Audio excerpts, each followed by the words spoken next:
Praise God. My name is Minister Eddie Sanders, and welcome to Biblical Life Ministry. Thank you for taking the time out to check out this ministry. Today, we're going to pick back up with Sanctification, which is pillar number 3.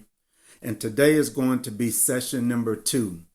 Once again, sanctification is a set-apart life unto God for His glory and the benefit for His people. When we look at the word sanctification, we see the word holiness, consecration, set apart. And last week we started under the subtitle, God's Chosen People, Part 1. In looking at that, we looked at the transition from being under an ungodly king and culture to being under a godly king and culture. Considering God had called His people out of Egypt, now to a place to where they could serve Him and worship Him. So they were coming from under an ungodly king and culture, which is Pharaoh in the land of Egypt, now to being under God, a godly king and culture. And so we looked at last week perspective number 1, God's initiative to free His people. And perspective number 2, where God's people had to learn to live life under a new set of laws, rules, and commands. Today we're going to pick up with perspective number 3. God's people were instructed by God to do some things that were unpleasant and challenging. So today we're going to look at quite a few scriptures here, and hopefully I'll be able to pronounce some of these names. If not, forgive me. But we're going to look at Deuteronomy chapter 7, verse 1 through 6, and then we're going to look at chapter 26, verse 16 through 19.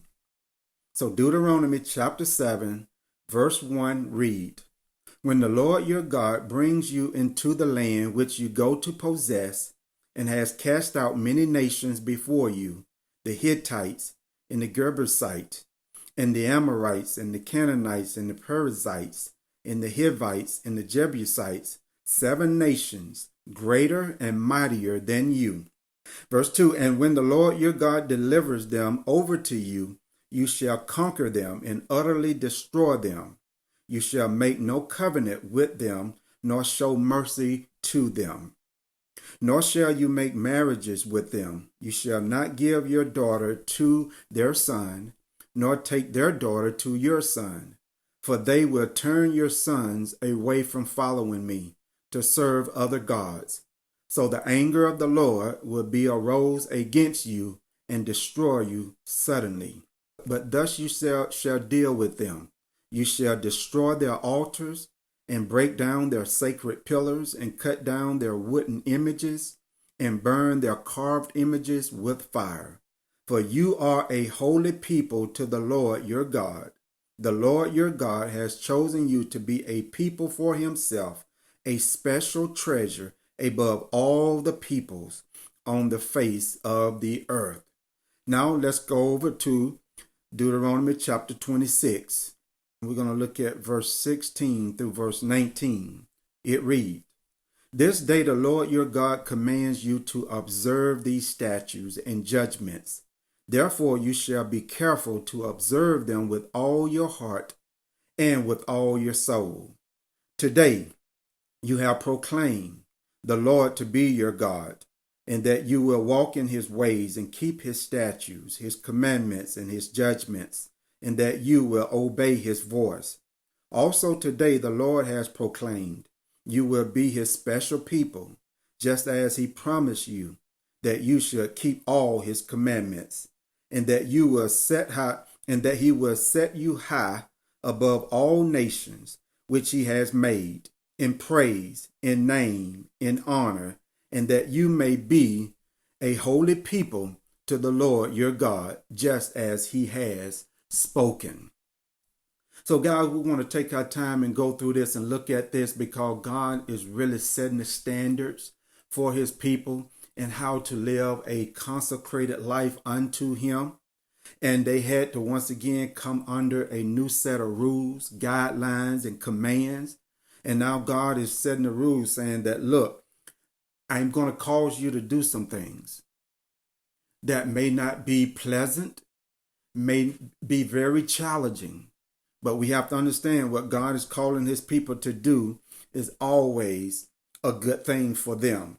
So, point number one, sometimes it may seem to be unloving, unkind, and right out evil how God instructs his people to live a life of sanctification. Nevertheless, his instructions are always in the best interest for his people. Sometimes we see in scripture where God is causing his people or calling his people to do something that seemed to be straight out sometimes evil, unpleasant, unloving, unkind toward other people. But we have to understand God has his reason for why he instructs his people to live a certain way and to do certain things. We don't always see the big picture. We don't always know why God is causing us or challenging us to do what he's challenging us to do. But he has a good purpose in mind, and he always has our best interest at heart. When we look at, once again, we'll go back over to Deuteronomy chapter 7. And let's just look at this. Deuteronomy chapter 7. And we'll look at verse 2 throughout verse 5.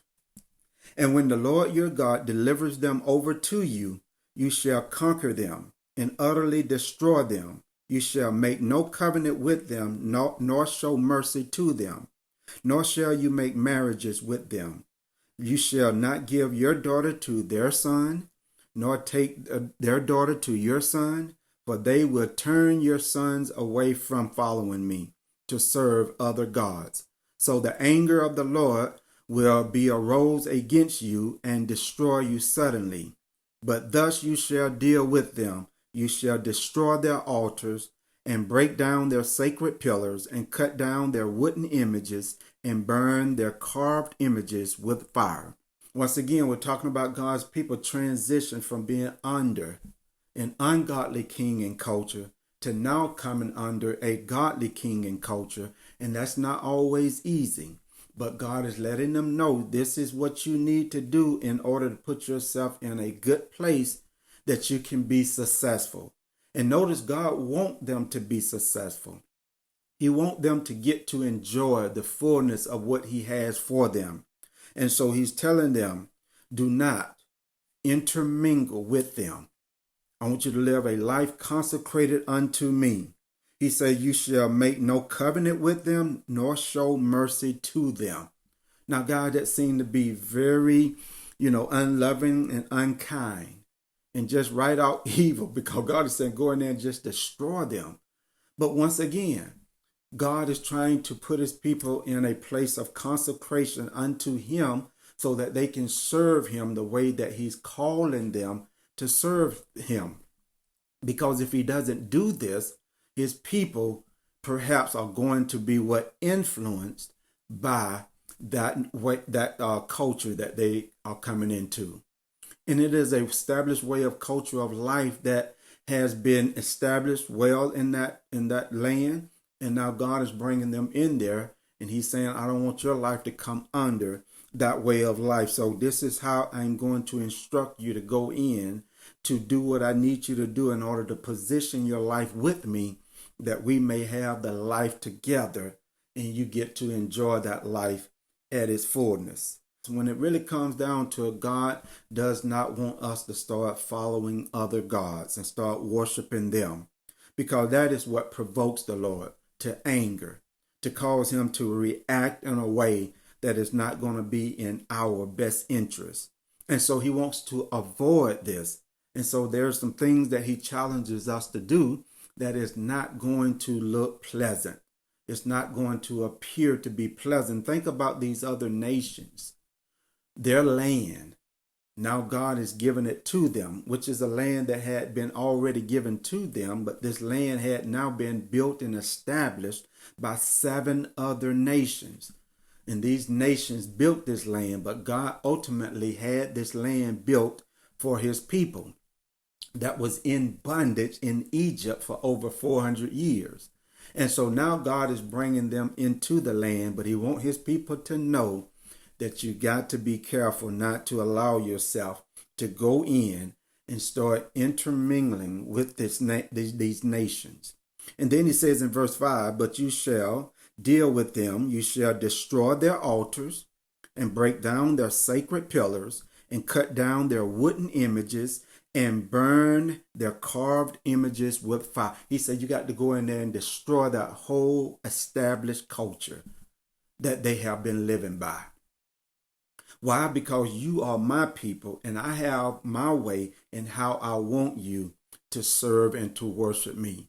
And you cannot serve me and worship me if you still have the establishment of these other nations and their carved images and in their pillars and in their altars. You got to remove all of that stuff.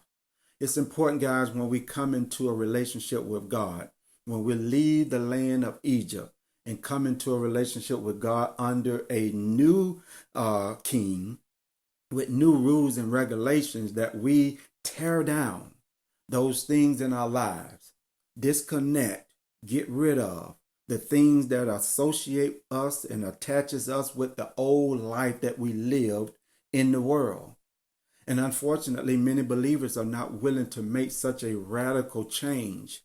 But God calls us to do things that are radical, that are very unpleasant, that does not sit well with our carnality, does not make reasonable sense. But God knows the danger that stands between us and Him if He don't have us to remove these things out of our lives.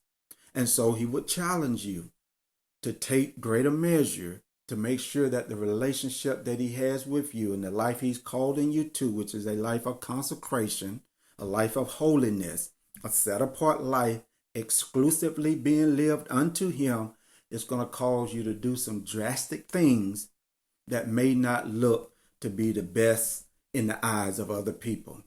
People are going to call you crazy. They're going to think you're going overboard. They're going to think you're just taking this a little bit too far. But you got to be willing to roll with God. And we see here what God is doing in terms of how He's telling His people to go into the land and what they need to do.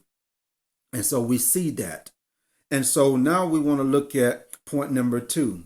God takes the relationship with His people serious and want them to be an expression of His power and character to the world. When we look at verse 6 in chapter 7 of Deuteronomy, we see this. He says, "For you are a holy people to the Lord your God. The Lord your God has chosen you to be a people for Himself, a special treasure above all the peoples on the face of the earth." And this is Moses speaking to the people of God. And he's speaking on behalf of God. And he's letting the people know that you are a special people to the Lord. You are a holy people. That word holy is a definition of the word, what? Sanctification. And so he's letting them know that God is calling you as His people, a holy people, into a life of sanctification, a consecrated, set apart life unto Him. And He says that you are His treasure upon the earth. So God wants us to be what? A example, an expression of His power and His character to the rest of the world. But we cannot be that example, that expression, if we are living a life that is all mingled and all entwined with the world. Still trying to worship God in a way that does not align with His commands, rules, and guidelines. So guys, we see very clearly God is calling His people. This relationship that God has with His people is very special to Him. And likewise, it needs to become special to us. But if it does not become special to us as it is to God, then we will compromise.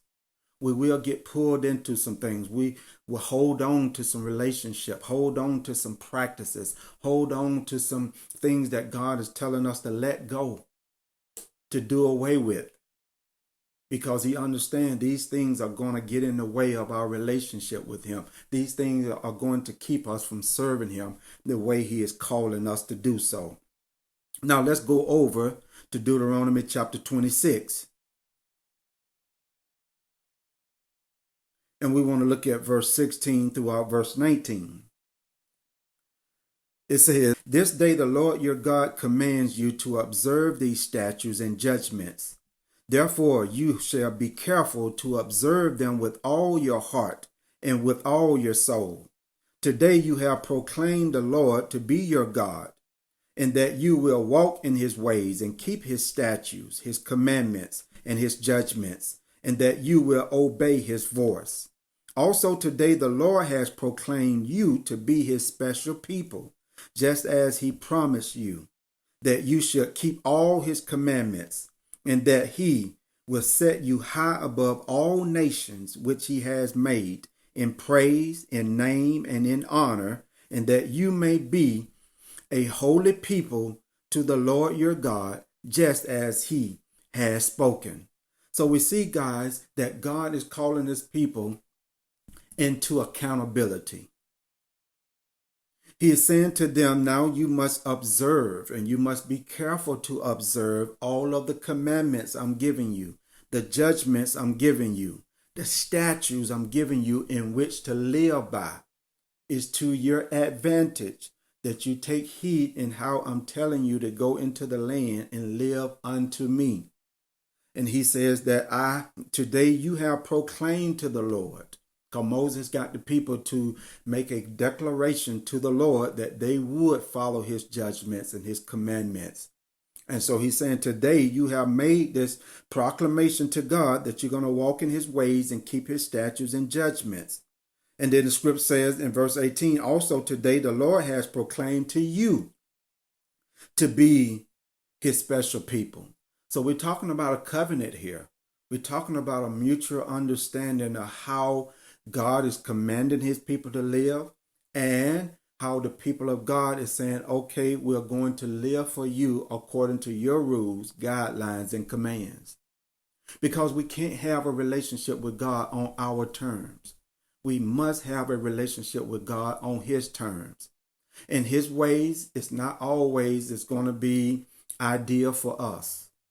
But God has our best interests at heart.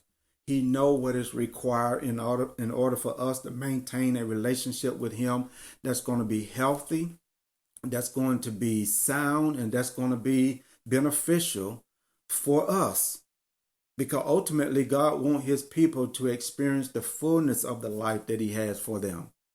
But he knows what is required in order for that to happen. Sometimes we think that we won't compromise, that we won't, desert God or choose to, play the hypocrite on God and serve other gods and worship idols. We think we won't, but God knows us. As human beings, he knows our weaknesses. And he tried to set us up in a way to where it put us in a better position that we get to experience all that he has for us. And he says right here in verse 19, and that he will set you high above all nations, which he has made, in praise, in name, and in honor, and that you may be a holy people to the Lord your God, just as he has spoken. So God wants us to be a light to this world, to be an illustration to this world, that we serve a true and awesome and all-powerful God, and he is worthy of our praise. We should be an inspiration. We should be an influence to others to want to serve the God that we serve. But the things that God may cause us to do, challenge us to do, may not look pretty, guys. It may look unreasonable. It may look too far-fetched to the extreme, but just follow the voice of God. Follow his commands. Follow his instructions. Because believe me, if we do life the way that God is causing us to do it, then once again, it may not look good to other people, even to carnal Christians and those who are still trying to please man and trying to stay connected with the world. You just make sure that you are following the Lord. You decide that you're going to live a consecrated life unto God the way he's calling you to. Once again, God is trying to set you up so that you can get to experience the fullness of the life that he has called you to. He has called you out of Egypt, out of the world, out of the culture that is dominating the world through the three basic principles: the lust of the flesh, the lust of the eyes, and the pride of life. and causing you now or challenging you now to come under his rule, under his leadership, under his government. And if we do it, then we are going to experience the true life that God has prepared for us. So once again, guys, God has called his people to live a life in a way of consecration. And so that's what we're looking at today on the perspective number 3. And to next week, we'll come back and look at perspective number 4. Don't want to put too much into each session so that we'll be able to take this in and really digest and really contemplate and process the information. So when we come back, we'll pick up with perspective number 4. Once again, my name is Minister Eddie Sanders, and always remember what Ephesians chapter 3, verse 20 says. Now to him who is able to do exceedingly abundantly above all that we could ask or think, according to the power that works in us. Until the next time, be blessed, and I'll see you in session number 3, dealing with sanctification. God bless.